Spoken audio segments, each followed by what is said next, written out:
back again. I'm Eric Stafford. This is Keegan Matheson. And we were sitting around the other day, being it is the new year, 2022. Happy New Year. Happy New Year. We're glad you joined us. We were sitting around in the office, and Keegan looks at me and he said, what would you say would be the top 10 movies of 2021? And then he said, and this is a good question, are there even 10 good movies in 2021? And I said, let me ponder that. So we came up with our own 10 movie list. Or did you have 10? I made the 10. He made it to 10. I made the 10. I know we were talking and he didn't know if he could make it to 10. Mm-hmm. So there you go. Was this list kind of difficult for you? Or did you have it really it was easier in some ways because I just hadn't seen that many movies this year, to be quite honest, and there hadn't been that many that came out. Exactly. So and the weird thing is that probably in some ways might have seen more because so many were available to watch at home. Right. Like on HBO Max and Disney HBO Plus. Max, Netflix. I know one of these I watched on Netflix. One of them I watched on Hulu. So, you know. Who knew? The Netflix, the Hulu, the HBO Max. And yes, we did cut the cord, but we have, because of my family, we have every streaming service in the house, so it didn't really matter. So yeah, exactly. If you cut the cord, you're still paying the same people. You're paying different people, but you're still paying the same amount of money. And of course, you got to keep in our neck of the woods, and it's just on Charter, so try not Charter Spectrum. So, but we still have to pay them for cable. So, yeah, you still got to pay them, right? No matter what. Well, you're going to start us off. I'm going to start us off. I have made, and Keegan was impressed with my aptitude as I started working on this. I was. He was laughing a little bit. So, but because I really wanted to. Because it is 10 movies, I did want to have a clear thought as to why it was on the list. So I wrote this out. Yeah. But anyway, this is Eric's incredible top 10 movie list of films released in the year of our Lord, 2021. So that's the official title. Cue the heavenly sound. And it will be available if you're on YouTube. You can scroll down and see it because I typed this bad boy out. There you go. So anyway. So I'm going to start us off, I guess. Yeah. Are we going to alternate? That would be fun. Yeah. I'm going in a particular order. I'm counting down. I'm doing 10 to 1. And so I'm starting off with, and you wouldn't even think of this movie, and you might think of this movie in me, but not necessarily. But number 10 is Mortal Kombat. It was directed by Simon McQuoid. He's from Australia. And produced by Warner Brothers and HBO Max. And I do remember, we'll go through the synopsis. Now, can MMA fighter Cole Young gather a team to defend the Earth in Mortal Kombat? Or will it finish him? See what I did there? If you know how to play the game. Finish him. Mm-hmm. Anyway, although it's forgettable, this was the first HBO Max film that was released day and date online with the theatrical release, and I remember the excitement, and a lot of people were excited. It's coming out today. That new movies were being back and were available in our COVID world, and you could see them at home, and you didn't have to go out and brave the theater if you didn't want to. Now, I truly believe that more people saw this film because it was online than would have seen it in the theater. Mm-hmm. So that's just my personal belief. But I remember everybody talking about it. Did you see Mortal Kombat? And I mean, it was a big deal. Yeah. For a minute. Oh. Do you have a favorite Mortal Kombat character in this particular film? Well, in the story, you're kind of like you're really close to Sub-Zero because his story is the majority of the movie, which is actually a pretty good movie. It's a good matinee. It's not anything that you're, I mean, it wasn't bad. Because I remember it came out, we watched it like 8 o'clock at night that night or something. And it wasn't a bad movie. I mean, we enjoyed the movie. But, I mean, could I tell you a line from it? Nope. I watched it the one time, and I had to actually, Keegan will probably laugh at this because we sit opposite each other and in the office, and he was hearing all the trailers because I was watching the trailers again because some of these movies I couldn't even remember. They were that forgettable. So Well, I'm it's like, a whole nother oh year yeah, later. that's what happened in that movie. And I did watch most of these once, and that was it. And I didn't write anything down at the time because I didn't know I was going to be doing this, but I guess I should have thought about it. But Mortal Kombat, number 10. And it's not the best movie in the world. I mean, I will say you'd probably 2.5 out of 5 stars, maybe. Okay. Well, 2.5. we're halfway there. It's not bad. It's But, number 10 it's on the not, list. It's not crazy. It's not an Oscar winner either. So, But it was fun. Fun to watch some martial arts. Absolutely. So, what you got? All right. So for my 10, I kind of copped out here. I got a. Can you see the notes of the madman? Look at this. Notes of the madman. He's got his nice Downloadable. printed out sheet, and I got Downloadable. my crazy man sticky notes. I'm just kidding. I'm picking on him. I picked 2 documentaries to suggest at number 10. I had Summer of Soul. So they're tied? Yeah. They tied up? I picked 2.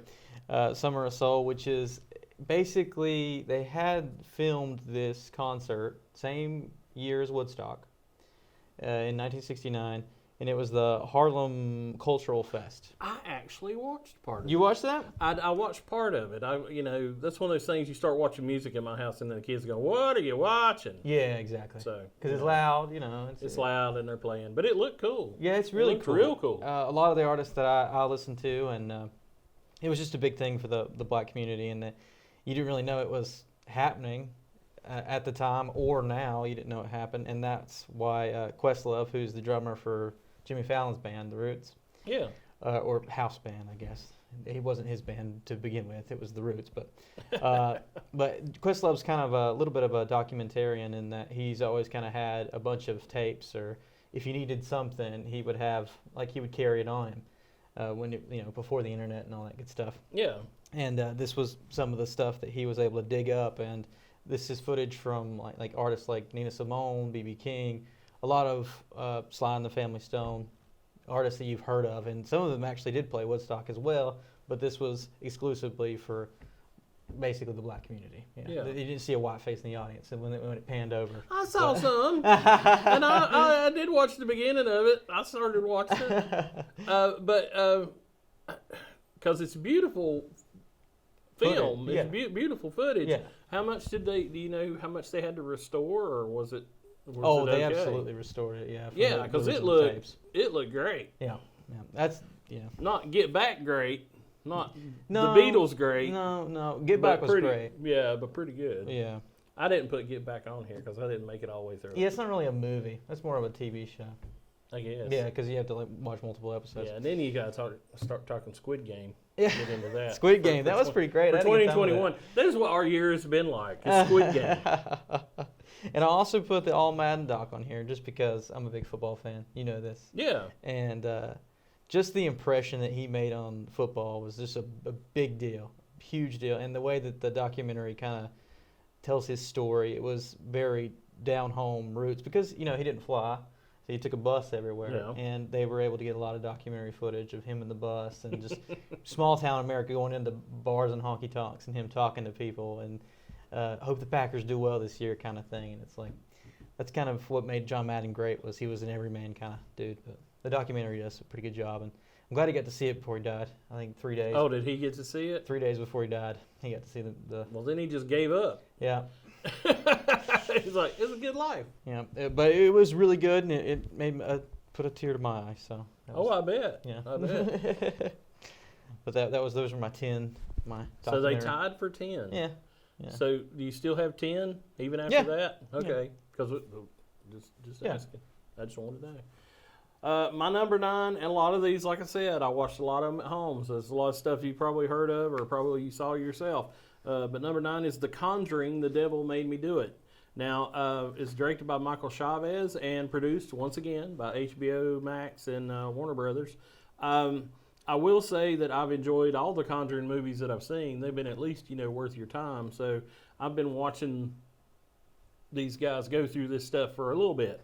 So anyway, the demon-fighting couple, the Warrens, take on the defense of a killer that claims to have been possessed when he committed the crime. Another HBO Max release. It generated a lot of buzz and was well received at the time. I appreciated the villain of the story this time in this particular Conjuring movie because it was a real person and not a ghost or a demon. Yes. That was the protagonist. So I thought that was kind of cool. But I've enjoyed all of them. I like Patrick Wilson, who plays Mr. Warren. I've liked him in everything. So I've liked him ever since I saw him in Watchmen. Yes. I think I've liked Patrick Wilson. And I've seen him in some crazy movies. He's been in some crazy stuff. And then I found out he did Broadway before that. And he was actually one of the original cast members in Full Monty. Really? And he was the lead in Full Monty. Wow. So he can sing. The boy can sing. I'm sure. But doesn't have to when you're fighting demons. But but The Conjuring come in as my number 9. I mean, it was a good matinee. It's not something that you're gonna think is serious or take it too serious, Right. But it was very well done. So I remember watching that, and it was a good time. And basically, I remember the trailer having most of the best scenes in the film. And well, you they see always it. do that. Yeah, I mean, they do that, but that particular one had just basically all the best scenes in that. Number 9, I put Ridley Scott's film, The Last Duel. Really? Yes. So you saw The Last Duel? Saw The Last Duel. I heard a lot of people say they hadn't. But Yes.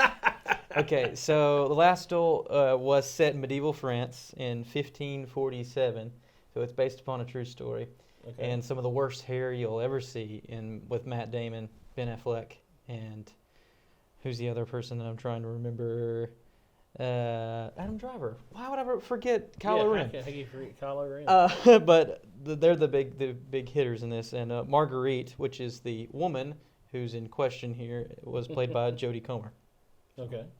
Yes, but that's basically what happens is she attests that she was raped. And what the story is told, it's told from 3 different perspectives. Matt Damon's character's perspective, Adam Driver's character, and her character's perspective of the events. Oh, okay. And then at the end they have the duel. Dun, dun, dun. Yes. To finally settle it. Right. And it shapes whatever your perception of whatever the actions that are happening on screen, and you kind of just take from it what you will. But there's definitely a winner at the end. Well, yeah, usually at a duel there is. Yes. Did you feel like it was a good film for Ridley Scott? Have you seen a lot of Ridley Scott films? Or I can't say that I have, no. No, I mean, you've seen Alien, Yeah, probably. I've seen Alien, yeah. You've seen Alien. But it's, I've never really been into huge medieval stuff, but, Well, he it did kept my Gladiator, too, Yeah. Which is Yeah. kind of a touchstone picture for a lot of people. Are you a Russell Crowe person? I like him in that movie. Yeah. I like Russell Crowe. He's awesome. He's all right. He's all right. I didn't think he could sing good in Les Mis, Yeah, but right. and he was in a boy band. That's how he started. And man couldn't sing. I don't know He's better how than Noah. I don't know. I don't know about that either. That's just like read the Bible, man. They just didn't even. Oh man. But it's a good time. I don't think I missed any details about it, but yeah. But it's. I remember seeing the trailer The and mullet, going, man. Ridley Scott, the all-star cast. I wanted to see it. Yeah. And I probably will see it eventually, but as of right now, I have not. Yeah. But it's a dark period piece, so okay. there's that. Well, okay then. What's your And that was your number 9. Mm-hmm. So okay, number 8 is one that you may or may not have heard of, and you probably haven't heard of. Let Him Go, directed by Thomas Bazooka. Yeah, that's the way it's spelled, Bazooka. And produced by HBO Max and Warner Brothers. Now, this after losing their adult son in a tragic accident, a retired sheriff and his wife just want to be near their grandson. Kevin Costner and Diane Lane, Oh wow. yeah, play the couple. Ma and Pa Kent, they're back again. I guess they got upset that they didn't get to do an actual movie or have long enough scenes. Oh. But they did a whole movie, and it's called Let Him Go. And they're excellent, and it's very hard to watch dramatic film. It's worth seeing, but it's full of hurt and pain. That's all I'm going to say. But it was one of the ones straight to HBO Max, probably more like Cry Macho. Mm-hmm. That was like, it was Low key. Low key, but, people saw it and was like, I want to see that. Well, it's Clint Eastwood. Everybody's gonna want to see it. Yeah, I love Fried Macho. But anyway, Let Him Go is worth your time. It's just it's a hard watch. But Diane Lane, I love Diane Lane in anything, and Kevin Costner. I mean, you like Kevin Costner. That's why he's a movie star. It's because guys like him, and girls like him too. You know, everybody kind of likes him. so it's a hard movie to watch. Let Him Go. Okay, so they're basically grandparents and they want to be, they're quitting their jobs, or what was the deal? Okay, they have a son, and the son is they have a son who is married, just newly married, and has the new grandson and his wife, but he is in a tragic horse riding accident and dies, and so then the daughter-in-law is she gets involved with another man. And then they move away, and so they have to track them down. They find out that because he's a sheriff or an ex-sheriff, he's calling around and finding out where they moved in the state because they're somewhere out west. I'm trying to think of where they are, but he has to do a little detective work to find them, and then the family of the new husband don't want to be found, and they're kind of shady people. And so they don't want them around at all. I see. And so there's a lot of pain. There's a lot of pain. Yeah. A lot of pain in this movie, and it's just sad. But it's a good film, and you're going to remember it. I mean, when I started thinking of movies of this year, that's one of the ones that stood out in my mind because it was such a good movie. But it was just the subject matter is matter's hard. Stuff that happens in the movie's hard, and you're just like ugh. And you've heard it every day. If you're anybody around here, you've heard it every day. You know, somebody died and then they moved away, and you wouldn't get to see them. And but that's what happens. My number 8, I had it's me, so I had to put Batman: The Long Halloween. I put the 1 and 2. Well, as you know, I watched half of it. I didn't watch the second. Did you watch half. the second half? Yeah. Well, still haven't. So The Long Halloween was originally made by Tim Sale and Jeff Loeb. Yeah. Written by Jeff Loeb. And it's basically about a holiday killer that's on the loose. Stars basically every Batman villain there is. And Jensen Ackles plays Batman in this. He was famous from Supernatural. Oh, okay. Yeah. Which one is he? The tall one or the short one? I think he's the short one. Okay. Yeah. Because the tall one's Walker hair. now. The tall one's Walker, Texas Ranger now. Oh, is he? Yeah. So. They still doing Walker too? Wow. Well, is a new version, and it's him instead of Chuck Norris. So. And this it's just Walker. This also stars Naya Rivera in her last role. In her last role, and I watched her a lot in High School Musical. So not High School Musical, but Glee, the Fox version of High School Musical. Yeah, there you go. But and I remember hearing her that she was going to play Catwoman, and was looking forward to that. I will say that the major knocks on the animated DC movies is that they don't stick to the source material enough. And these particular 2 movies, they kind of stuck with the comic book, but had enough of it to warrant making. They changed it up enough to warrant making the actual films. Well, my half review of this, because I only watched the first half, because it was split into 2 movies, actually. Right. So it was it's 4 hours long, I guess, or 3. Close to 3 to 4 hours long. And so I watched the first half, and I'd read The Long Halloween, and I thought sometimes, because you know the story, I thought that they took too long sometimes, because what happens is there's a murder every month that revolves around the holiday, and it's sometimes I thought they took too long. The pacing was off. With the pacing of the it's okay, some months big stuff happened. I mean, because you're talking 12 months. So some big stuff happened, and some months it was this guy got killed. Right. And I kind of thought there was a few they could have knocked out in the first half and said, this guy got killed. And I would have been happy with that. But I still haven't seen the rest of it, because I remember watching that, and I thought, man, this took a long time for the first half. Well, one day I will watch the second half. There you go. But it's a positive move in the right direction for DC animation, because they were kind of. I like the new animated style. I really like the new style, because the last one, Man of Tomorrow, Superman Man of Tomorrow, I really like the way the characters looked and the way they're drawing them now, because they've kind of gotten away from what they were doing just in the last couple of years. Right. So, They look more thin and adult. I don't know what you want to call it. It's a totally different style from the Bruce Timm Batman animated series and all that. I digress. So, anything else on Long Halloween? Nah, okay. Take it away. Okay, number 7, Those Who Wish Me Dead. It was directed by Taylor Sheridan and produced by HBO Max, Warner Brothers Pictures. Angelina Jolie stars as a firefighter that survives a horrific wildfire and is given watch duty at a remote fire tower. This is after the fact, like a year or so after the fact. Now, while she's on watch, she comes across a teenage boy who's being chased by his father's killers through the woods, and she has to use all her skill to keep her and the boy alive while fighting the villains and a forest fire that they start.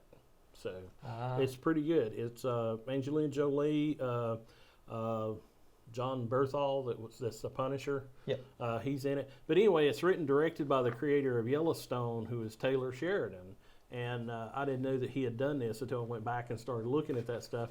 I have not watched Yellowstone. I know everybody loves it. It's another Kevin Costner thing, but everybody loves that. But apparently this guy created it. And I was thinking when I saw it, I thought, why did they make this movie? Because it doesn't really seem like something. I mean, it's an action movie with Angelina Jolie is basically what it boils down to.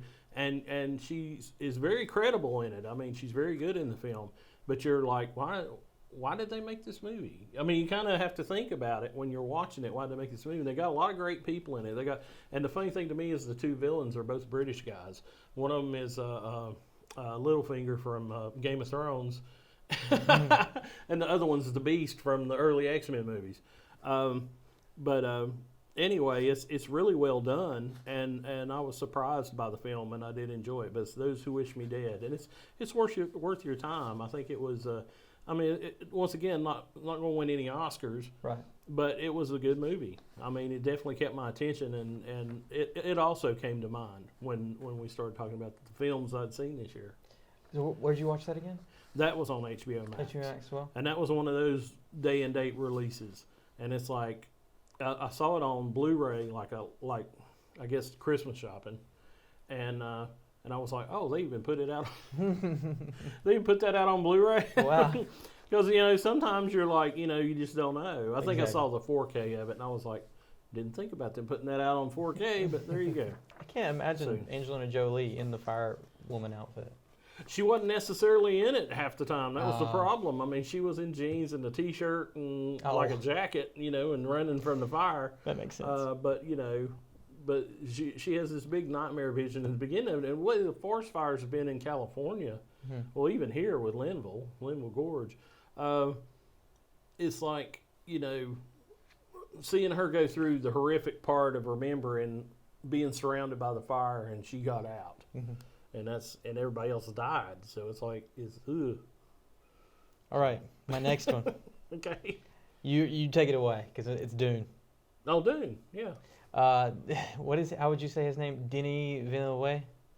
That sounds as good as anything. Yeah. Villeneuve. Villeneuve. Yeah. Villeneuve. I always love the movies he directs because it's always looks snappy and very Nolan-esque. I would have to say in a way because it's very hyper real and. But he has a style. Posh. I mean, if you've watched, like, he did the Sicario movie, right. and then he did Blade Runner. 2029. 2029, and that Blade Runner is really good.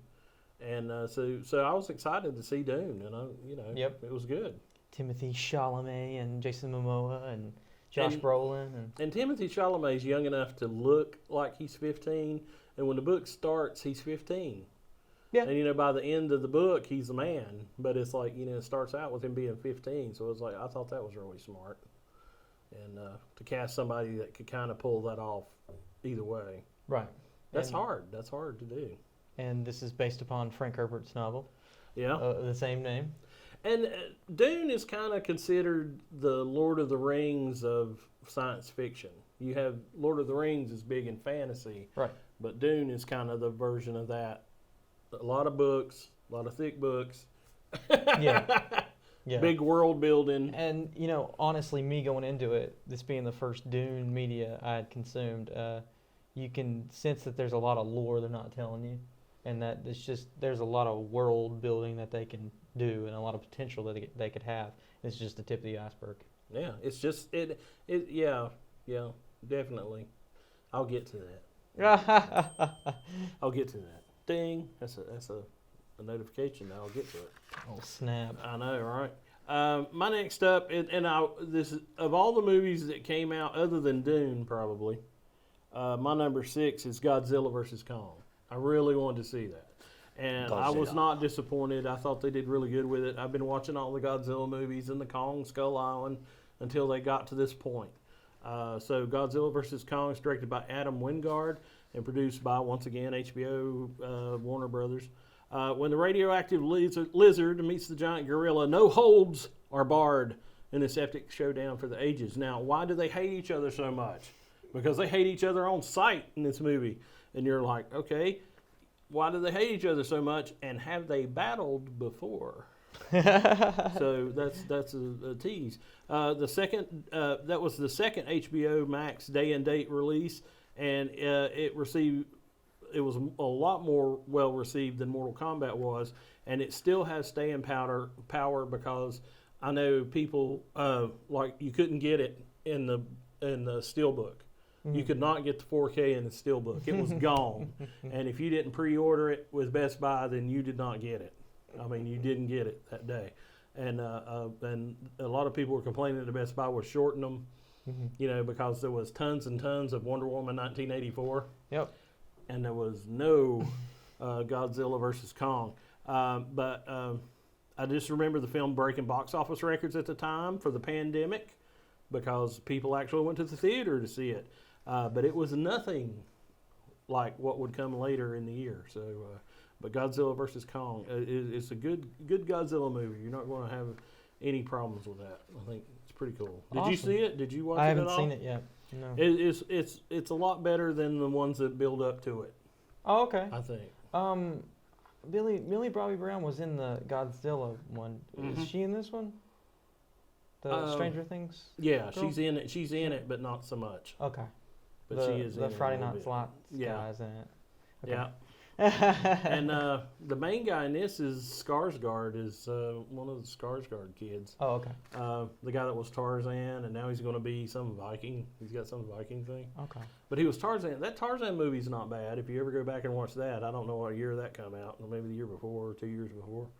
But that's not a bad Tarzan movie. But they kind of get away with everything because everything's in the fog.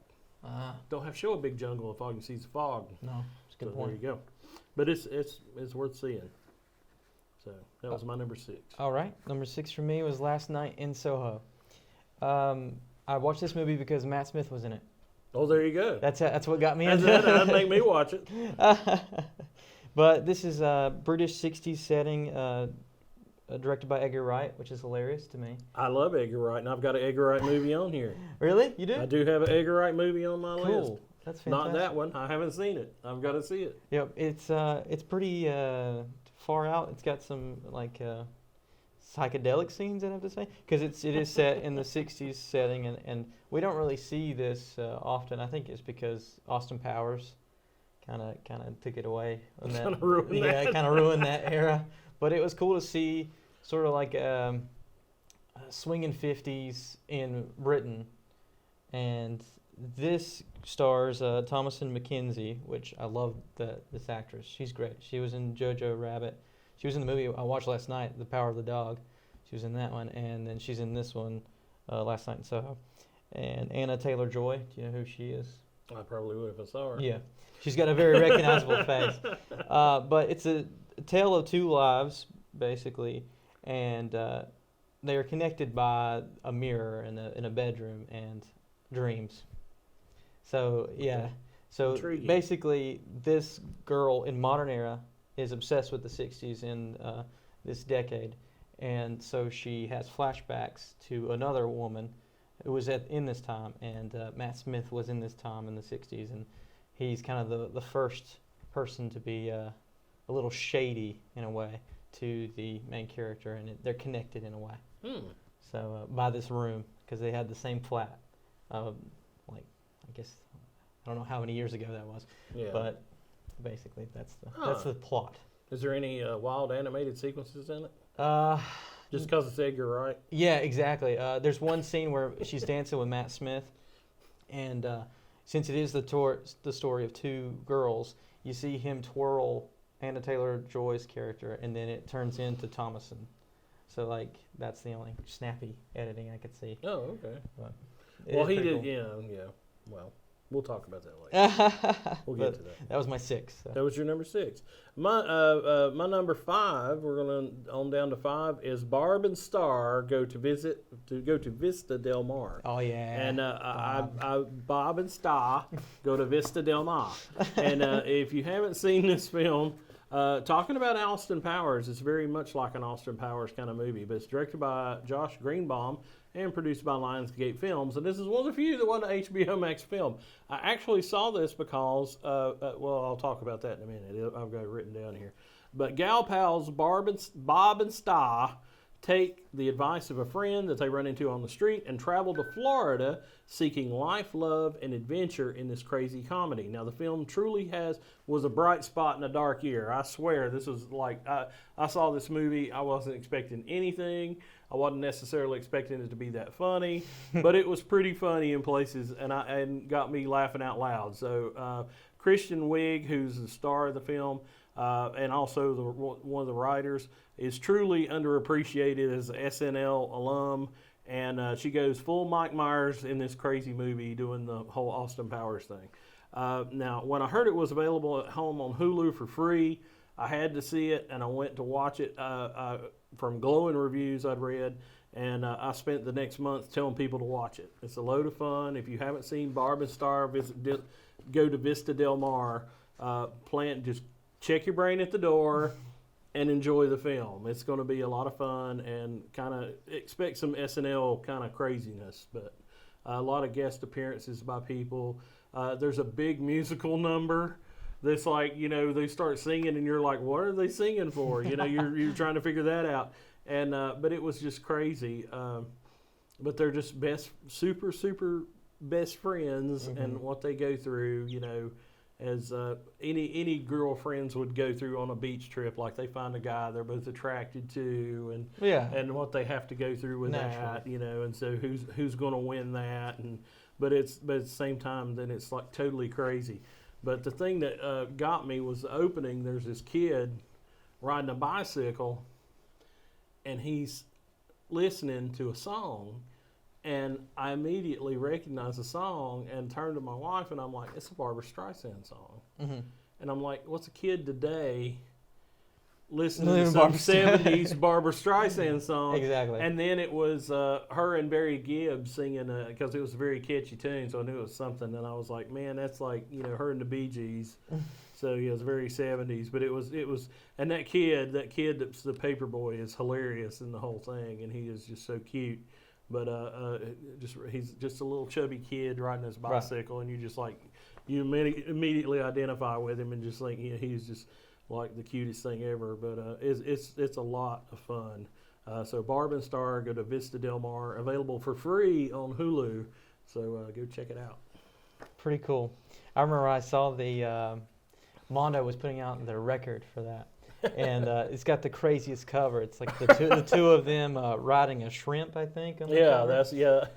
Yeah, and I asked you, have you seen this? And you're like, not yet. And that was before you saw it. And I'm like, there you go. He got christened apparently by Bob and Star. By Bob and Star, and the accents are hilarious. So funny. They actually work in a home goods store, and somebody comes to buy the sofa, which is very identifiable to the Lenore area. I'm going to tell you.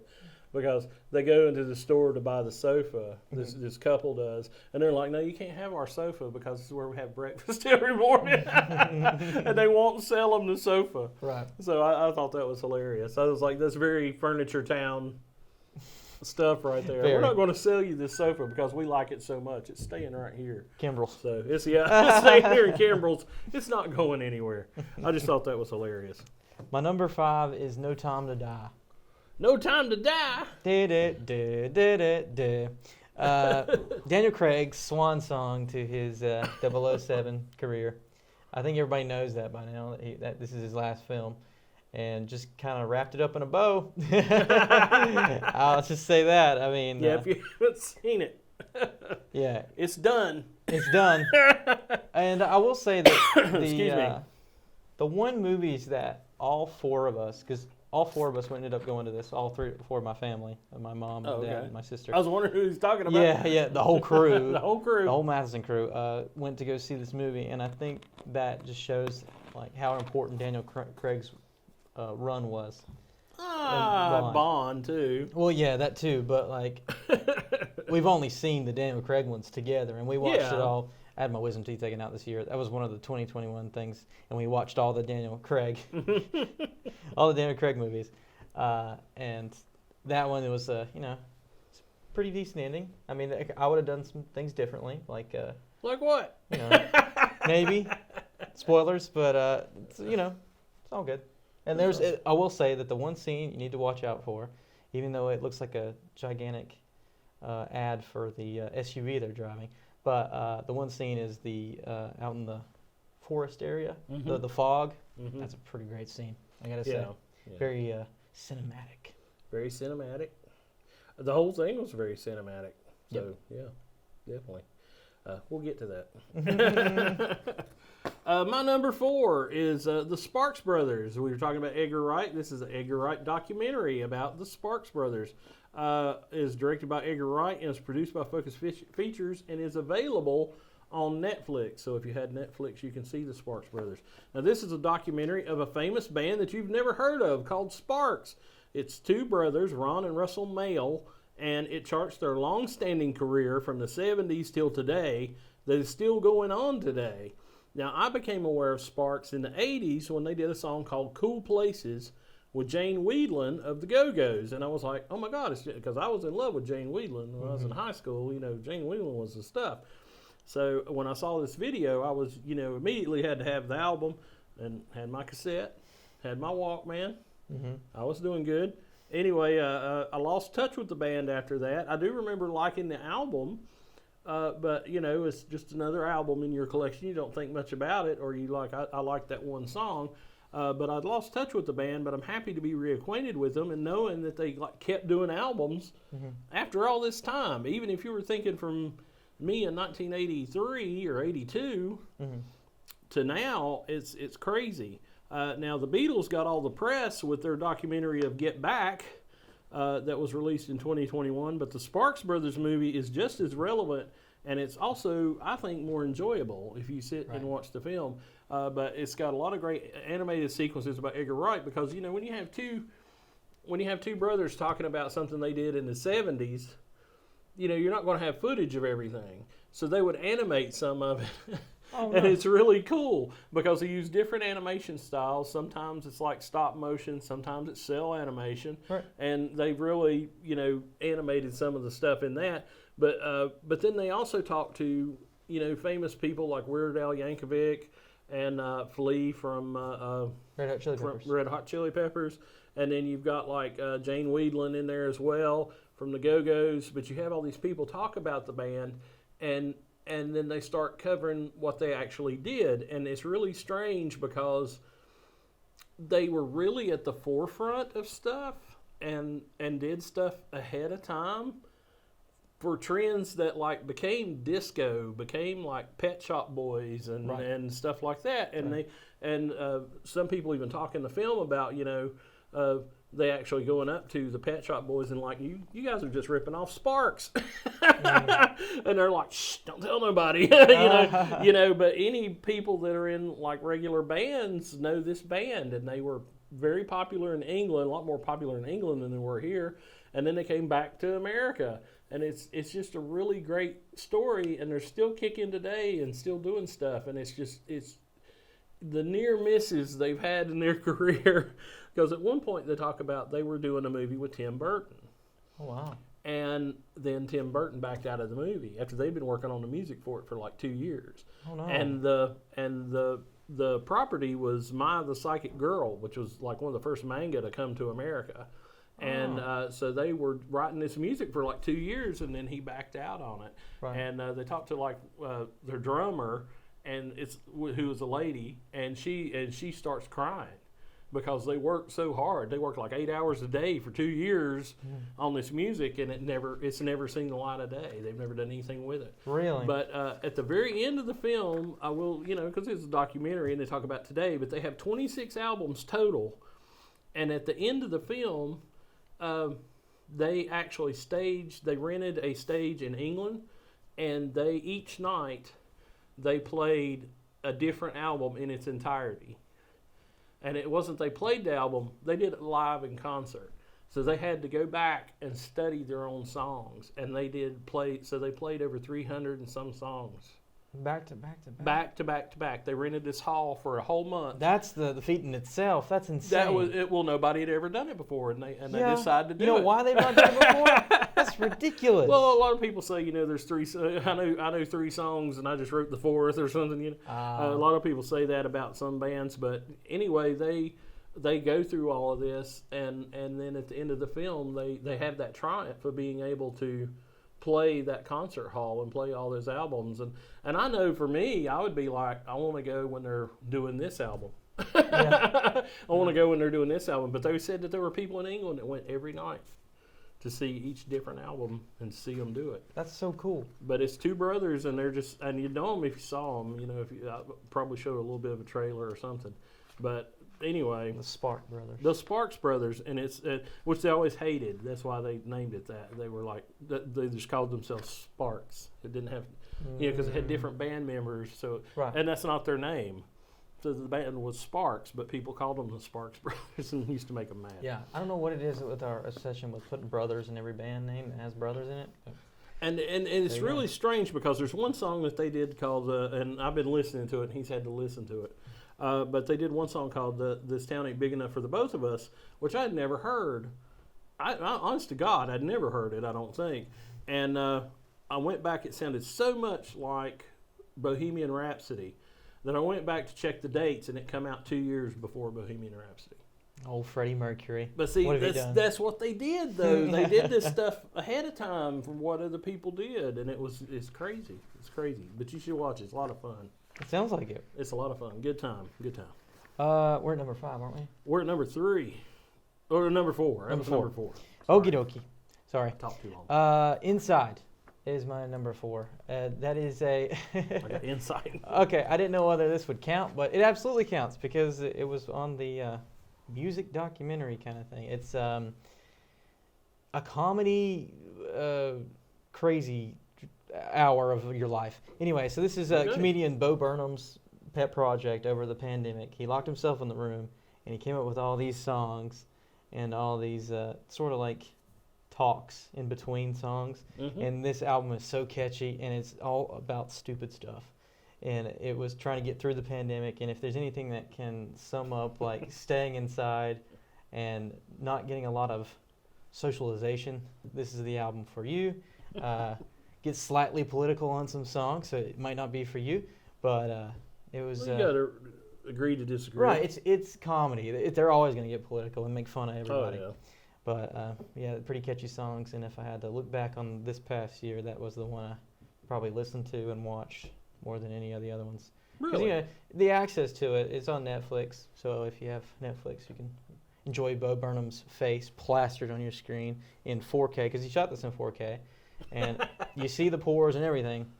But that's 4K then. That exactly. But that's what makes it so good is he's a one-man show. He's shooting it. He's doing all the music and making sure all the shots are lined up and everything, and it's pretty impressive for one man to do this. Oh, yeah. All in that little space, that little room that he locked himself in. So, Inside, Bo Burnham.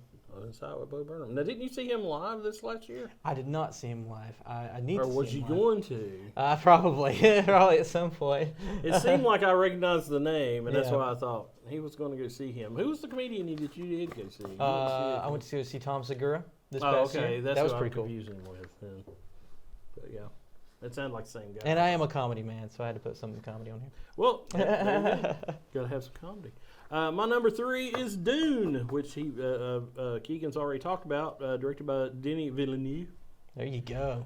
Villeneuve. You say it vague, nobody knows. Exactly. And that was probably the picture I wanted to see more than anything from Warner Brothers this year. Frank Herbert's science fiction masterpiece is given another try to film for a new generation. And whereas the film was well received, it was only the first half of the first book in the series, and it serves more as an introduction with a promise of future greatness. Now, like the recent adaptation of It, we'll have to wait and see if the film works as a whole at a later date, which I think the first half was good and the second half was kind of, but everybody says that about the book anyway.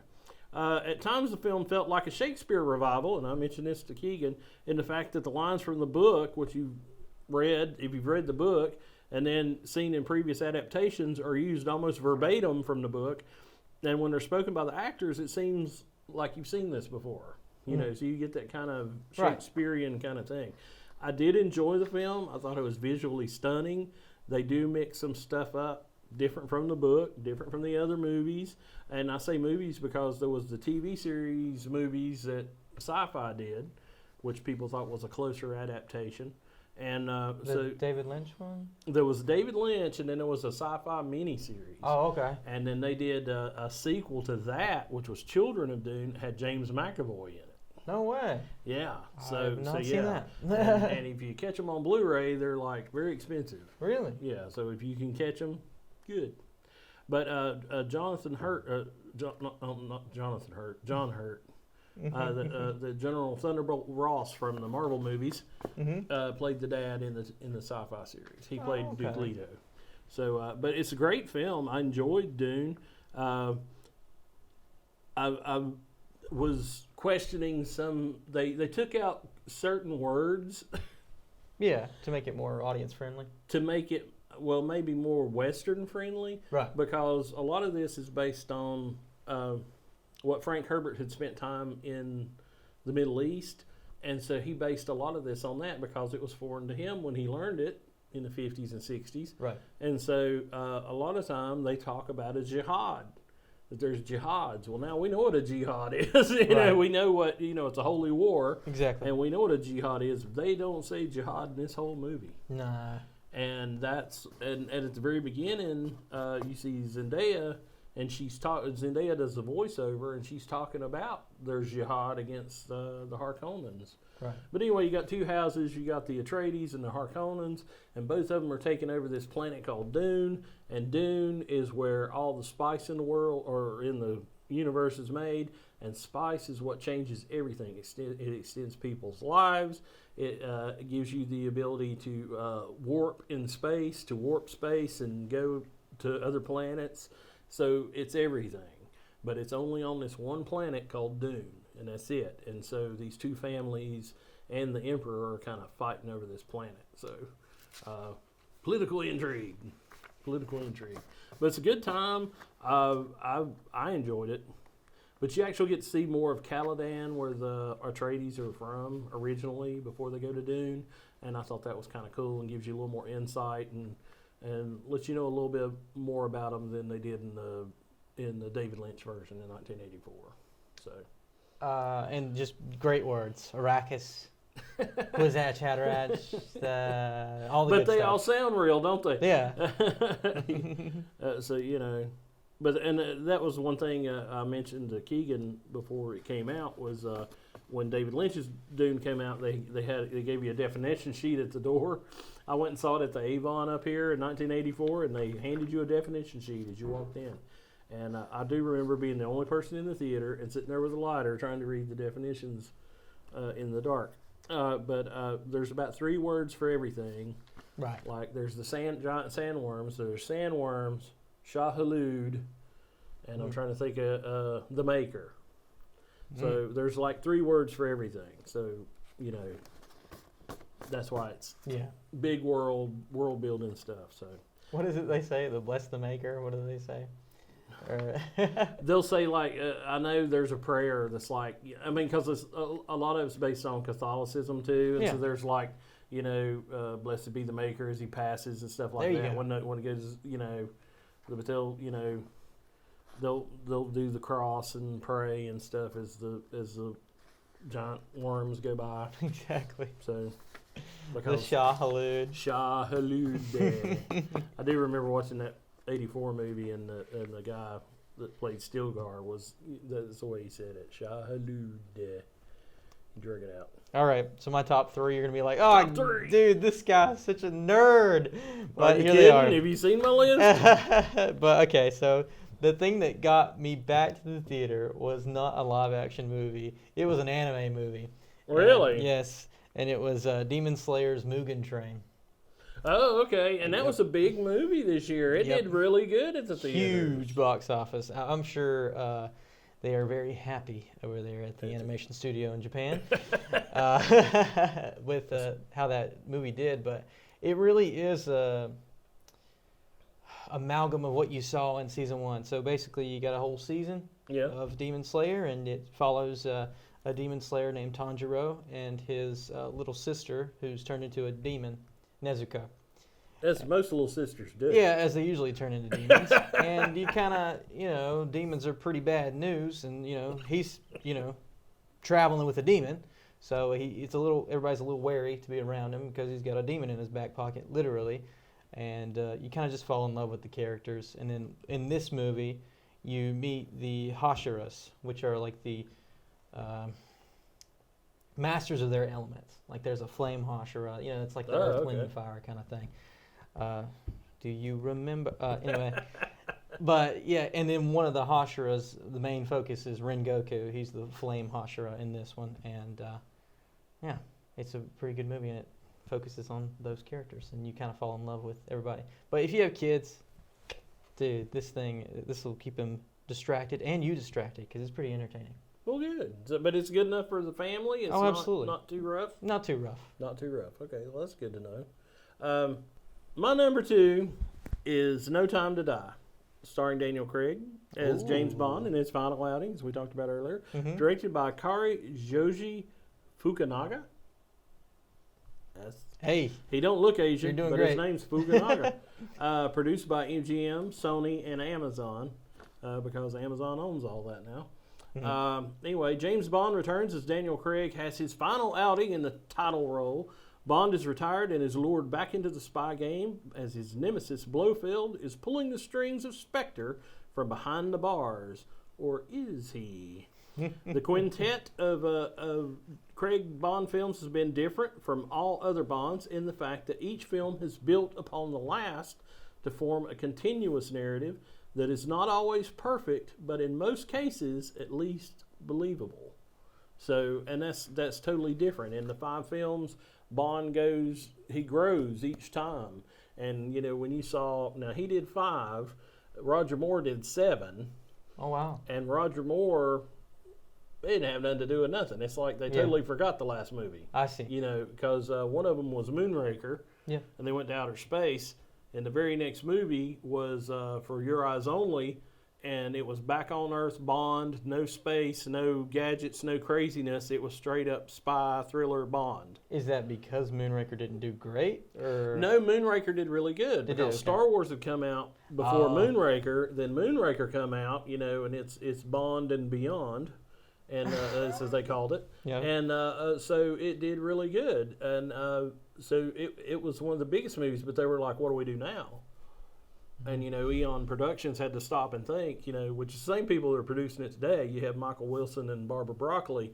Well, this is their dad was Cubby Broccoli, and he's the one that he had that choice. He had to say, what are we going to do? We've gone to space, what can we do now? And so they actually brought it back down to Earth and did it just like nothing happened. Oh, okay. But that's what they had to do. We've gone too far. And he, if you ever watch, there's a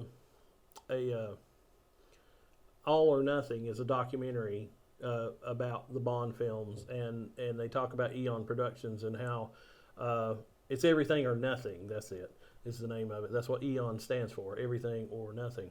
And but they talk about always go back to the books, which with Daniel Craig, they went to the very first book because they didn't have the rights to the first book, which was Casino Royale. Right. And they never had the rights to it. So they actually started Daniel Craig from the get-go with a total, deep in the books. And so I always thought that was smart. I've enjoyed Daniel Craig. in doing it. But at times I thought, why are they all connected so much? Because I kind of thought some of that was a little unbelievable. But that Oh, you mean like how Norman Osborn is connected to Peter, that kind of thing? Yeah. In all of Small New York world. City, the Green Goblin turns out to be Peter Parker's best friend's dad. Yeah. Exactly. Really? It's just like I mean, that's what Steve Ditko originally fussed about in the original Spider-Man. I thought No Time to Die was really good. The reason why I wasn't higher was because I didn't enjoy the villain too much. It's played by Rami Malek, which he's an Oscar winner. But see, I don't even see him as the main villain Yeah, because no, he wasn't in there that much. Yeah. And he's there just to irritate the audience, really. I think, especially towards the end. Exactly. And but I thought he did an excellent job in it. I just, it's just really strange, his bit. But my problem was like, so he had a captive, and then you just let her go. What do you mean? There was like no purpose for him to let The her little go. girl? Yeah. Well, which I will say, best behaved girl in a movie ever. Little girl. Yeah. She was awesome in this movie. Yeah, Best because if acting. you're driving and you got a kid in the car and you're having all this stunt action going on, a kid would be like, "Stop, slow down." Nah. No, this kid said nothing. Stone face. Stone face the entire time. But Wow. If you've been ridden in a car with a toddler and you've had anything that remotely even came close to an accident, they're screaming their head off. Right. So but I really did enjoy it. I had not seen it until it came out on Blu-ray, so I didn't go to the theater and see this one. I was tempted to, but I did not. And so I ordered it, got it just after Christmas, and me and the wife just had popcorn. We got us a little snack, something sweet, something salty, sit down, and we just had a date night and watched the movie, and it was a great movie. And my wife actually enjoyed it because it does have a bit of romance to it. It has quite a bit of romance to it. And so she was in. She was in from the get-go. She was ready. So she watched the whole thing, and she's not watched any of the Daniel Craig movies. Really? And she was like, she'd seen them if I was watching it, but she's not a big movie person, and so she was like, would I like the other ones? And I'm like, yeah, you might. They lead up to this. I said, and I kind of gave her a little foresight when I thought she needed it, like what had happened to him and the girl in the previous movie. And so, but really, I didn't talk at all during the movie for the most part. But she really did enjoy it, and I actually heard her telling one of her friends on the phone, have you seen No Time to Die? So she was actually, she was selling the movie to somebody else. Have you seen that? That's a good movie. But she was kind of picking on me about my choices for this list because I told her about us making the list and everything. And she was like, "You're just putting down everything you just saw." Yeah. And I'm like, no. Well, the year did fly by. The year did seem to fly by, and there wasn't a lot of things. But No Time to Die was my number 2, and I enjoyed it. But I know why people were upset at the same time because I know Bond fans were kind of 50-50. Yeah. So I have no problem with that. Number 2 for me, I had Spider-Man: No Way Home. Dun, dun, dun.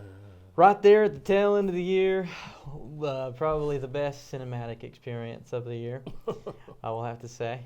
A lot of fan service in this movie. Lots of fan service. Tom Holland returns. Can we talk about the last movie he was in and what happened in the last movie? With Tom Holland? Yeah. Yeah, sure. Okay. So in the last movie, it's revealed that Peter Parker is Spider-Man to the world, the masses. And basically, you see the fallout of what happens with that. And it involves Doctor Strange and a bunch of ragtag villains that you've seen before. And it was awesome. And they kind of made William Dafoe's Green Goblin the main villain, which was kind of cool. Because I'm a William Dafoe guy. I like him. Yeah, oh yeah. He's funny. And he wasn't well utilized in that first Spider-Man movie. No, he wasn't. But in this one, he seemed to be actually scary in a way. Yeah, he's a scary guy. And I like how he didn't really need the mask, the original, over-the-top mask. He just had his face, and that was plenty terrifying enough in some ways. Well, any of the covers or any of the pictures you see of the Goblin, he emotes, and they never could come up with a face that really emoted. Mm-hmm. So they had that helmet on his head, and through the magic of 4K, Right. through the magic of 4K, you could go back and watch that first film, and you can see his face behind that mask. And I remember on the DVD, you couldn't necessarily see him all that good. Right. But in clearer pictures and as a 4K and stuff like that, you can actually see William Dafoe behind the mask doing those faces a little better. Yeah. So go back and watch that. You can see some of those shots a little better. But that Pizza was time. Spider-Man No Way Home was my number one, so we'll just keep talking about it. Yeah. And it was directed by John Watts, who's done all the new recent Spider-Man movies, and produced by Sony and Marvel. And so after, we talked about this, after Peter Parker's basically outed by the Daily Bugle as being Spider-Man, then him and Doctor Strange want to make everyone forget that Peter Parker is Spider-Man, and they try to do a spell. And after goofing the spell up, then everybody that's known Peter as Spider-Man across the multiverse, the Marvel multiverse, is now brought into our reality, including the Spider-Villains from the other films. Now, can Peter, and with the help of himself and others, Yes. Scooby-Doo this mess and restore reality? There you go. And at what cost will that be? And if you read the comics, they did really well. I will say Kevin Feige and the people at Marvel and Sony did really well in hiding what the story actually is, because we've already seen Marvel's Civil War, which was Iron Man and Cap. Right. What had happened in the comics was Spider-Man took Iron Man's side originally, and he outed himself because the Civil War in the comics was actually about registering all superheroes. And you have to be licensed by the government to be a superhero. And so Spider-Man came out, pulled his mask off, said, I am Spider-Man, just like Iron Man did at the end of the first Iron Man, I am Iron Man. And so everybody knew who he was. Well, what happened from that was that Aunt May got shot by somebody. And actually in the comics, and this is a very good reason they didn't do this probably in the movies, but in the comics, Spider-Man makes a deal with the devil, who is Mephisto in Marvel. Mephisto is the devil, and it's called One Day More. And that was a whole other thing that was called One Day More. And he makes a deal with the devil that because Aunt May is dying, just save her and let nobody know that I'm Spider-Man. And he does that, but even Peter Parker forgets. And so they basically reset the whole book. He wasn't married to Mary Jane. Aunt May didn't get shot. So they basically just reset the whole book. Right. And a lot of people were mad about that at the time. But that's pretty much what this movie is. It resets Spider-Man. Exactly. And a lot of people say it'd be a depressing ending, but I thought it was like, okay. But now he can be Spider-Man, the friendly neighborhood Spider-Man. So which he hasn't gotten to be, and he actually kind of gets away from the Stark tech. Right, exactly. Part of it that well. That was the whole knock on the MCU Spider-Man, was that he was too gadgety. It was sort of like he was Iron Man 2.0, but yeah. Well, it's because he was friends with Iron Man. He was Exactly. friends with Tony Stark.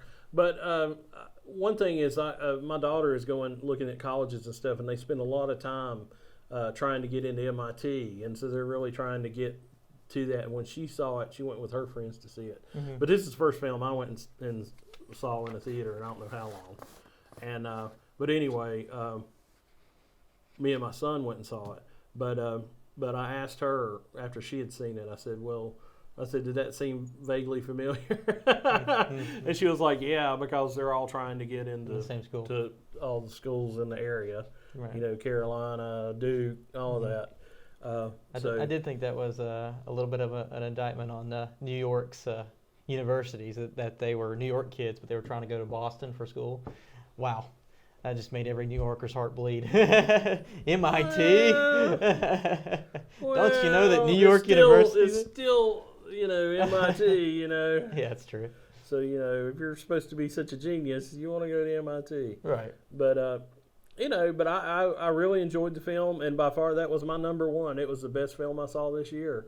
And I know it was at the tail end of the year, but it was the best one I saw. Do you have any honorable mentions? My number one. Your number one? Oh, you have your number one. Because I got to my number one. I'm finished with Spider-Man, man. So go ahead, tell me. My number one was Zack Snyder's Justice League.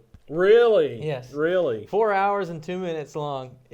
was more of a mini series more than a TV or a movie. Yeah. But, it is one movie, so it made it on this. It made the list. So absolutely amazing that the fans were able to get together and make this happen. That's why this is number one. I don't think the fans would have made it happen if he wouldn't actually had a lot of it on film. No, if he exactly. wouldn't have actually had the stuff, Yeah.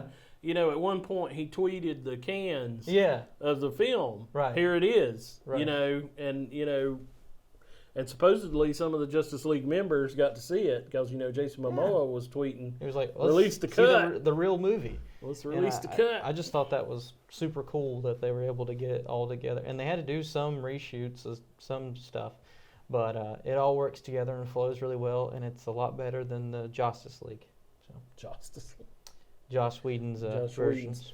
Which, and I've heard horrible stuff about him from Gal Gadot and the guy that was Cyborg. Oh, yeah. The guy that was Ray Cyborg Fisher. is really whining. Yeah. But apparently, he told Gal Gadot she wouldn't work in Hollywood again because she didn't want to do something. That's not very And nice. it's like, really? I mean, that's the most cliche thing a bad director can tell you. You'll never work again. You'll never work in this town again. Even though you're probably the hottest You're actress. probably, you're doing really good, but you'll never work in this town again. But did you have any honorable mentions? I want to see some that I haven't You seen. want to see some? Well, there's some on your list I want to see now.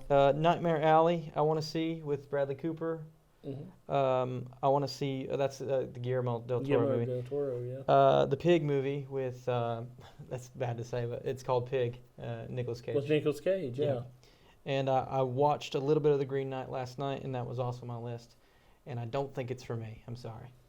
There was a movie that was The Green Knight years ago, and it was Sean Connery, and Sean Connery played the Green Knight. Oh, okay. And anyway, that's where they got that. But it was a pretty cool movie back then, so I was interested when I heard about the Green Knight, but I haven't seen it. So, but there's a lot on your list I want to see that you've seen.